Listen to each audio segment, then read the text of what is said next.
This is City Talk. I'm Eric Schmidt. Thank you for tuning in as we learn more about the city of King City, Oregon. For many years, King City was thought of as a retirement community for people 55 and older. In recent years, King City has shown a lot of growth and its population has diversified.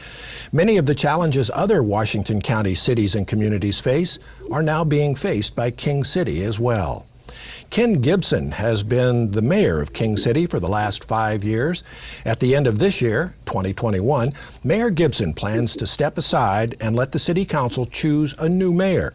After more than 12 years in public service, Mayor Gibson says he wants a break. And we can't really blame you on that one, Mr. Mayor, but you will be leaving the city with a full year left on your current term. Thank you for joining us on this edition of City Talk, and perhaps you wouldn't mind telling us why you decided to step down now. Okay, thank you for having me. It's a pleasure being here.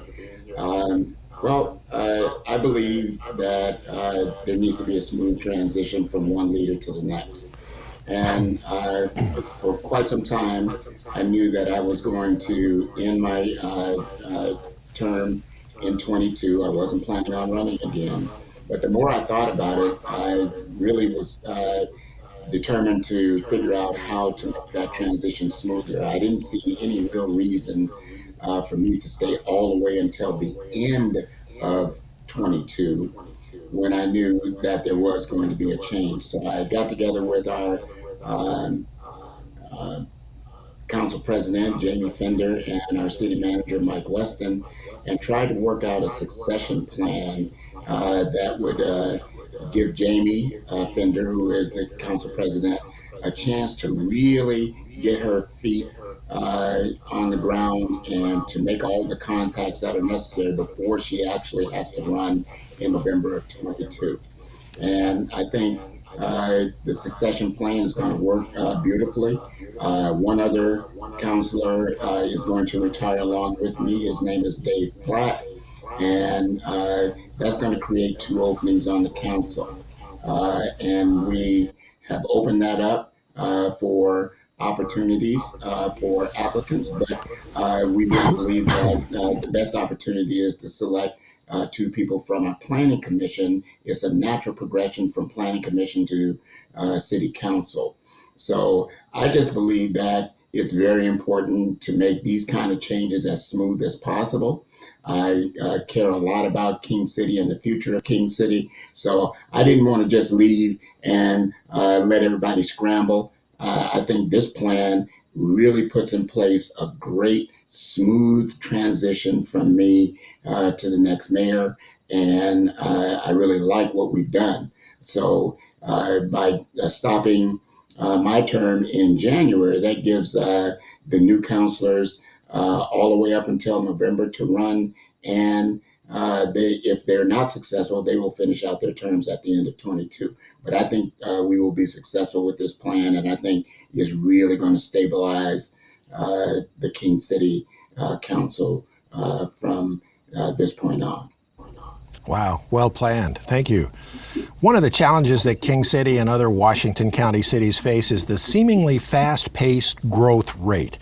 Since 1984, Washington County's population has gone from around 200,000 people to more than 600,000 people in 2021.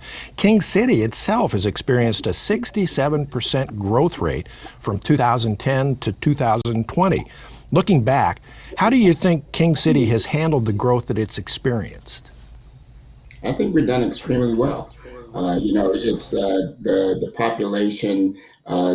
We don't have a whole lot of buildable land at this point, and that was the major reason that we entered the agreement for the UGB expansion, the urban growth boundary expansion with Metro. And we knew that we were at the point of only having a couple of lots left where we could build. So we needed to have that land developed. It's a long process. We understand that. But what this tells me is that King City has become very attractive to a lot of different kinds of families.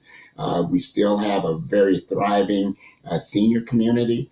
And the original King City, which we refer to as the KCCA, and the other 55 and older communities, the Highlands, which we actually annexed into King City back in 2016, I believe.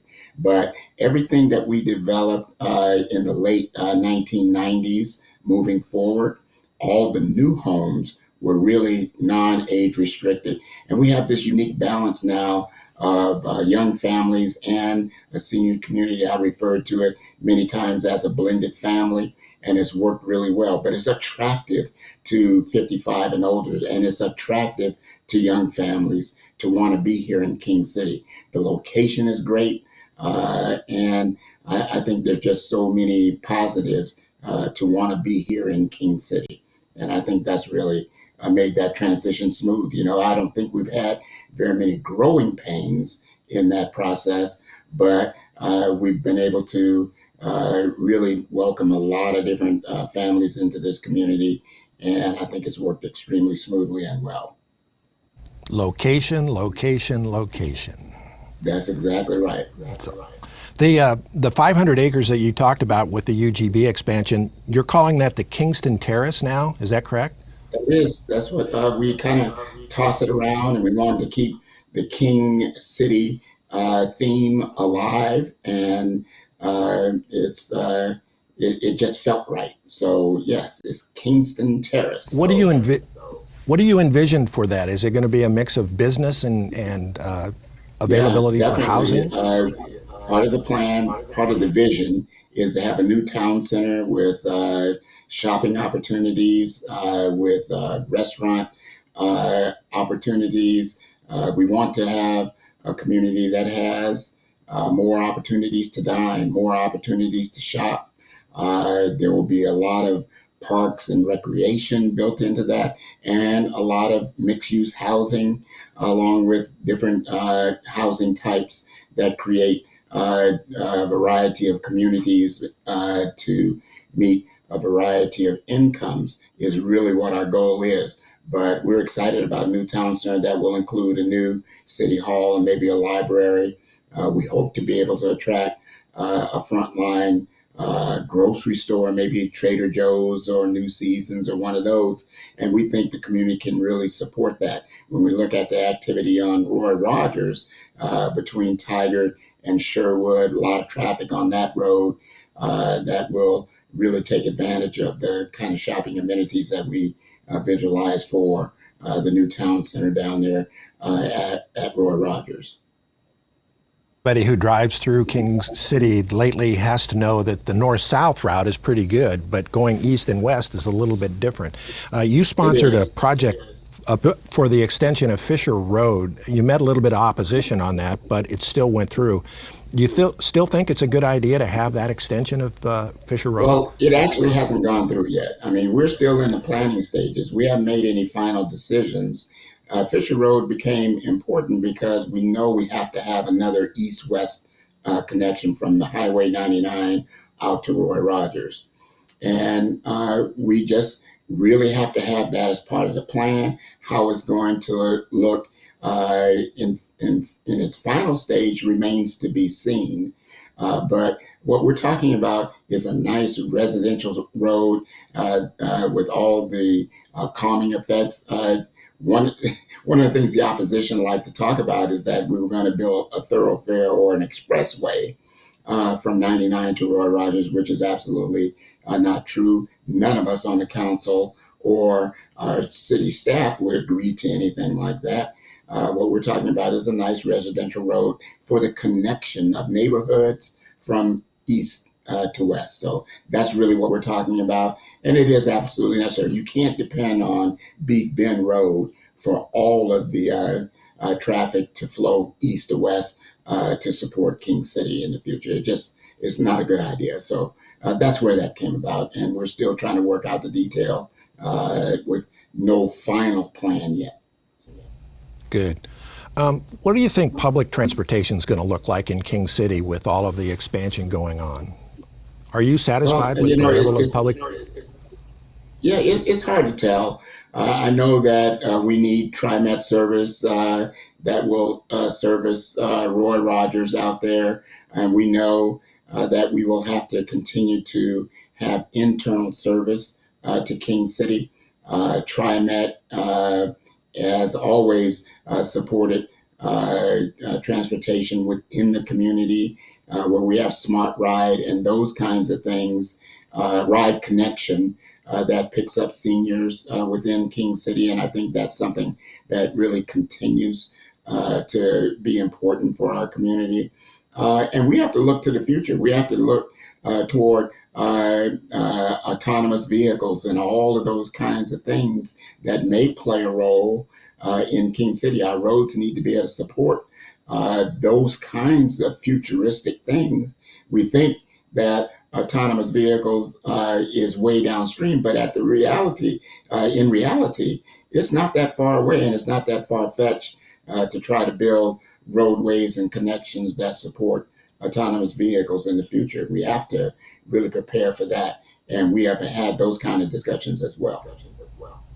It's really important for a lot of seniors to be able to have those kinds of services, isn't it? Because a lot of them get to a point where they simply can't drive it themselves anymore. That's a big part of our motivation. And many people who know King City know that original King City, a lot of the residents there depend on golf carts to get around.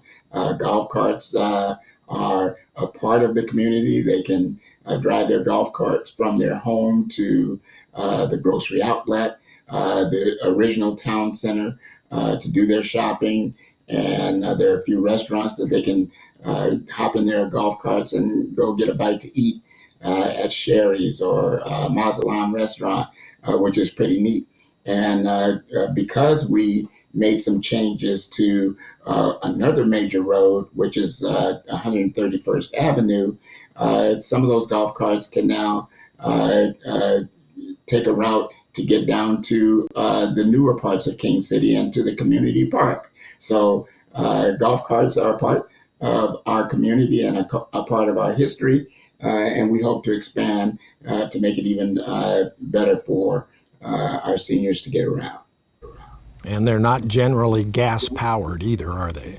No, most of them are electric, I would believe, yeah. Yeah. How did COVID-19 impact King City and the services that it provides? Well, we've been very fortunate. You know, the one thing that we were never really able to tell when we saw the numbers for Washington County, the lowest level we could get to understand how many people were being impacted within our community. We could only get to the zip code level. And when we look at 97224, that also encompasses parts of Durham and Tigard and Bull Mountain. So we could never really see specifically how King City was being impacted, but just based on communication and looking at the communication that we've had from community members, we've been very fortunate.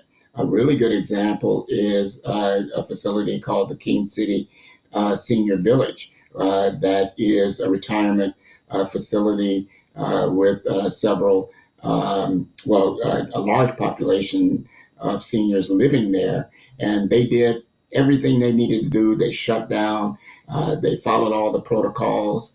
And to date, there hadn't been any breakouts there.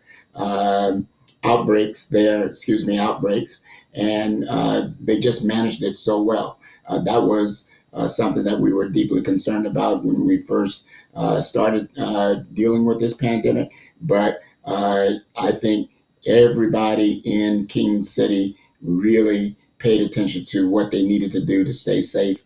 And I think we've been extremely fortunate as in terms of our city government. We had to shut down with no public access, but the team never stopped working. They were there running this city behind the scenes, and we didn't have any outbreaks within the city staff either. So it really, really feels like we did an outstanding job of doing what we needed to do to stay safe, following all the protocols and all the mandates from our state government. Do you think city government has been permanently changed by all this? That you're going to have to do things the way you've been doing them the last year or so? Well, the most visible thing, of course, would be public meetings. We are still doing Zoom meetings for city council and planning commission meetings. We had talked about going back to live meetings somewhere around June. There was another surge in July, and we backed away from it. So we don't really know when we'll get back to live meetings for City Council and Planning Commission. The one thing that we are fortunate, we didn't have any pushback from any of our counselors or staff in terms of getting vaccinated. And we achieved 100% vaccination rate really quickly amongst our staff and our counselors and commissioners. But the thing that is most concerning about having public meetings is being able to control who comes in to those public meetings and whether or not they're vaccinated. And we thought rather than putting a lot of pressure on our small staff to manage that, we decided to stay in the virtual realm for now. We have the capability of doing hybrid. Tualatin Valley Cable TV records our council meetings, and we have all those capabilities because we remodeled our city hall, and we have all the technology in place to do hybrid meetings when the time presents itself. But we just don't feel it's safe to do that right now. Other mayors I've spoken to on City Talk have told me that the virtual meetings have actually increased the number of people getting involved in city government. Have you seen that in King City as well? Well, I wouldn't call it huge. When you look at the meetings, and we can pretty much tell how many people are in attendance, I say it wasn't necessarily because of virtual. I think it was more related to the concerns that some people have regarding the expansion and those kinds of things. But for King City, I haven't seen a huge uptick in the number of people who are actually participating. The opportunity is there. It makes it a lot easier for people to participate as opposed to picking up and attending a meeting at 6 o'clock in the evening when you have other responsibilities to children and all those kinds of things. But the reality of it is, I haven't seen a huge increase in the number of people participating. Well, you're not the biggest city in Washington County either, so we have to take that into account. I would love to see more community participation. It's always been a goal of mine to encourage people to be more involved, to understand exactly what we are doing, and to get a better handle on what kind of decisions we're making and why we're making them. Eric, we're going to always battle now what is said via social media, and sometimes the comments on social media drive people to certain kinds of opinions that aren't necessarily true and sometimes misleading. And we're always going to battle that now. I would love to have people in a frame of mind that they need to communicate with the council and staff more often than believing everything that they read on social media. I think that's the nature of public service now. We're going to have to deal with that, but we only want to deal in the truth. And I'm not asking everybody to agree with us, but I do want people to know that we are doing what we're doing for the betterment of King City, period. And we need to talk to one another, not just blast back and forth on social media. You can have an opinion, but the facts are facts. The facts are facts, and the truth is the truth. Yeah. How would you characterize the business climate in King City these days? Is it fairly robust? Does it need some help? Well, the most important thing is that we haven't had failed businesses because of the pandemic. The businesses, especially the restaurant business, grocery outlet, the gas stations that are in King City, all survived it. They were hit, they were hurt, but I give the restaurant ownerships a lot of credit because they were able to make the adjustments. They went from in-person dining to takeout and basically survive this pandemic by making the adjustments necessary. So We don't have a lot of business, but we were able to. It was really fortunate for us that the businesses, by the most part, in fact, survived. We have a new business that just came in not long ago, Gorilla Donuts, into our town center. Our objective was to make sure that our business owners, the restaurant owners, knew all they needed to know about taking advantage of funding that became available because of the legislation that was passed, both federal and state, to assist them in surviving the pandemic. And our goal was to make sure that they knew the resources available to them to be able to survive this thing. And I think we were successful in that. I think you mentioned this earlier, but with the new expansion, you're planning on more restaurants? Yes, yes. We don't know what they're going to look like, but we want that to be part of the plan. You know, the town center will be designed to have the availability for space for new restaurants. And we're excited about that. It's too early to tell exactly what that's going to look like. We're talking maybe 10 years from now, 5 to 10 years from now, before we break ground and get all of that going. But one of the mayors quite some time ago, when we first got approved by Metro, said King City has a unique opportunity because most cities simply do infill. We're almost doing a clean slate and designing and building almost a brand new city that will be about double the size of King City. So it's a new city about the same size as the existing King City. And I think that's the way we have to look at it. We have an opportunity, a very unique opportunity, to build a brand new opportunity that existing King City residents will really be able to take advantage of and feel good about. A true planned community. A true master planned community. Yeah. Most Washington County cities have had to provide shelter for people in need during cold weather events over the last few years. Last summer, those same cities had to find cooling centers and cooling shelters for the record-breaking heat events. How does King City cope with the extremes when it comes to providing shelter, cold or hot? Well, first of all, it's important to note, and it's not, and I don't want to make it sound like we don't have homeless concerns, but we've been very fortunate. We have very few homeless or houseless people on the streets of King City. We did open up our city hall as a cooling spot during that heat wave, but by and large, King City has been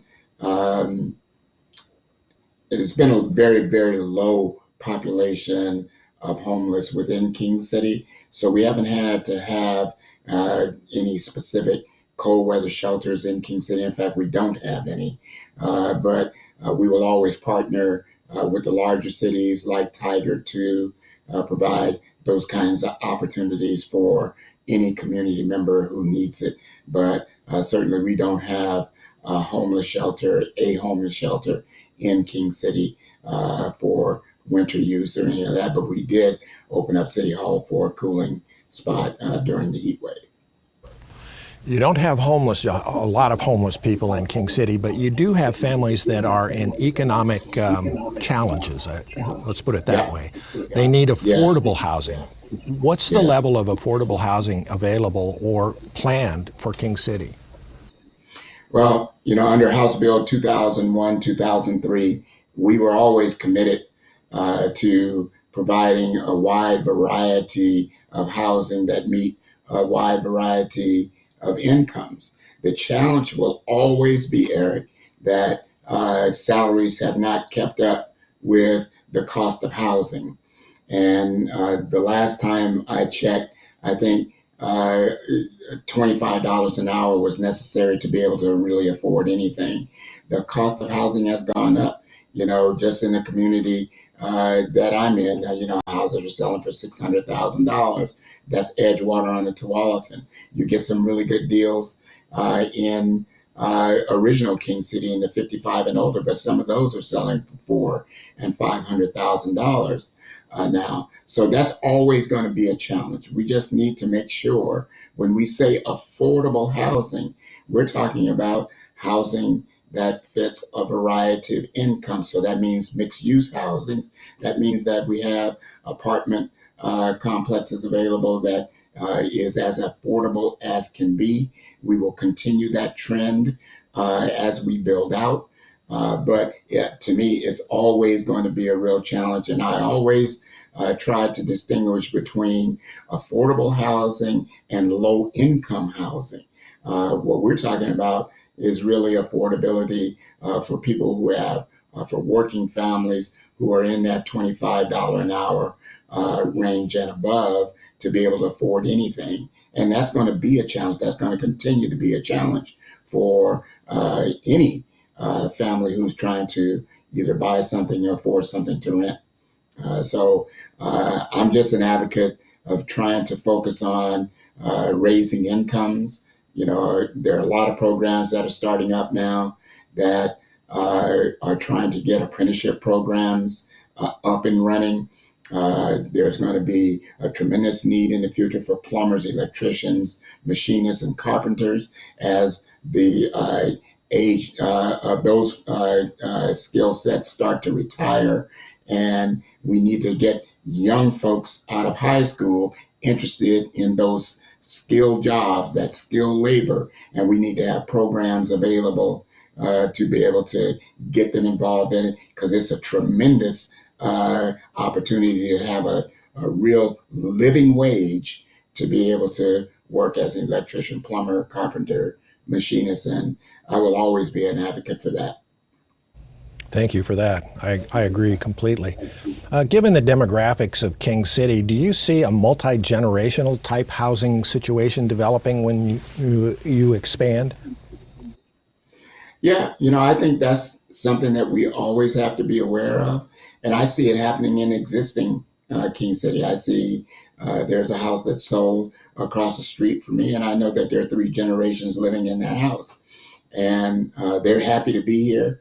But I think we're going to see more and more of that kind of situation as far as building housing specifically that can accommodate multi generational families. I think it's something that we always have to look at.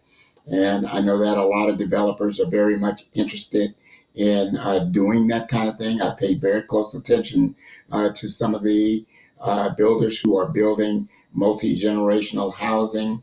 One of the challenges will always be what's the footprint to be able to build them, and what will the cost be. I received something not long ago from the Lennar Homes. They're building in Phoenix and some other locations, and they call them generational X type homes, where there's space for two families to live in one unit. And I think those are the kinds of things that we will always have to try to look at, and to determine whether or not we can attract builders who want to build those kinds of housing. The other thing is that you know, we've always had a desire to have more single story homes, but because of the density requirements within the state of Oregon, very few single story homes are being built today. A lot of the homes are, we go up, we don't go out. And that's a challenge for the type of housing that will be built in the future. We've talked about transportation and housing, COVID. Do you see King City as a cutting edge type of city government now, given all of the things that you've had to do? I do, you know, and we've got the one thing that I'm excited about, and I think is important. The King City City Council has gotten much younger. We are, we used to be a council that was mostly made up of retirees. Once I retire and once Dave Platt retires, the majority of King City Council will be working family members. They will, they have full-time jobs. They have young children that they're raising, but they're still dedicating their time and energy to help run the city. They have a different view than some of the old retirees did in the past. And I think it's good. And that's one of the things that motivated me to end my career and turn this over to the younger folks. I'm a firm believer in term limits. I think that many government officials stay on way beyond their years. And I'm not just talking about local government, I'm talking about federal government and state. I think that we need to have a youth movement in both federal, state, and local. And I'm basically going to force it by what I'm doing and what Dave Platt is doing. So, yeah, I think the vision will be different. I think the view of the needs of younger families will be clear without losing a perspective on what our senior community needs, because they were raised on that. You know, as counselors, they knew coming in that we have a senior community that needs to be respected and cared for, but at the same time, they have a more futuristic view of what the city of King City will need downstream. We have just a couple of minutes left. What are you going to be doing with yourself now? If you're not attending the council meetings, where are you going to go? Well, I'm going to be right here in King City. My wife and I have no plans on leaving. And we just want to be in a situation where we do what we want to do when we want to do it. And like I said earlier, we will spend some time between Arizona, Hawaii, and here. With our daughter living in Arizona now, we may become a pest to her, crashing out of her spot to play some golf. But you know, that's what we really want to be able to do. And I just want to say that my wife has dedicated 13 years of her retirement to this as well. And I have the greatest respect for the council and the support that she's given me and the city, for 13 years of her retirement. So I want to pay more attention to what my wife wants to do. And that's what we're planning on doing. And I think that's an exciting time. We're going to figure out now what real retirement feels like, because we only had it for 2 years when I retired from United Airlines. Time to do it. Well, thank you, Mayor Gibson. Thank you for your service, and thank you for all you've done for King City. And we here at TVC TV are going to miss you greatly. Well, I appreciate it. And like I said, I'm encouraging King City to continue this relationship that you guys have with us. And I think we're excited about the future possibilities and the team that's going to be running King City. Good luck going forward, Mr. Mayor. Thank you. I appreciate it. For being with us. And thank you, Eric. I appreciate it. It's been a pleasure working with you and the rest of that team behind the scenes. Yeah, they're pretty good, aren't they? Thank you. They are. Well, that does it for this edition of City Talk. I'm Eric Schmidt. Thanks for joining us. We'll see you again next time.